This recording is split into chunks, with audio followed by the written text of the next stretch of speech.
கல்யாணம் பண்ணி எல்லாம் அதுக்கு எதுவுமே எங்க அம்மா இருந்து எனக்கு பார்க்கல. நான் எவ்வளவு கஷ்டப்பட்டிருப்பேன்னு எனக்கு மட்டும் தான் தெரியும். இந்த 8 வருஷத்துல யாரும் எந்த பெட்டிஷனுமே எடுக்கல சார். நான் ஒரு பொட்ட பிள்ளையா இருக்கிறேன், ஹெல்ப் பண்ணும்ல சார். எங்க அம்மா ஒரு பொண்ணு, அந்த நாட்டுல போய் என்ன செய்தாங்க ஏன் செய்தாங்கன்னே தெரியல. அவங்க எவ்வளவு கஷ்டப்பட்டுட்டு இருப்பாங்க, அதெல்லாம் ஏத்துக்கிடவே முடியாது ஒண்ணு சார். அப்போ ஒரு நாட்டுல இருந்து போனா யாரும் கேட்க மாட்டாங்க, அப்படித்தானே சார்?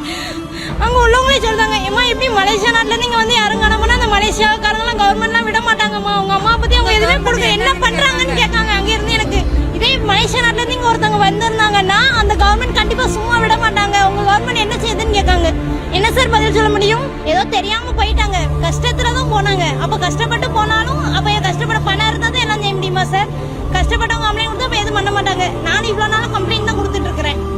வேலைக்காக வெளிநாடு சென்ற பெண் 8 ஆண்டுகளை கடந்தும் திரும்பி வராத சோகம். மனைவி காணாமல் போன சோகத்தில் கணவனும் மாயமான துயரம். தாயும் தந்தையும் காணாமல் போனதில் பரிதவித்து நிற்கும் இளம்பெண்.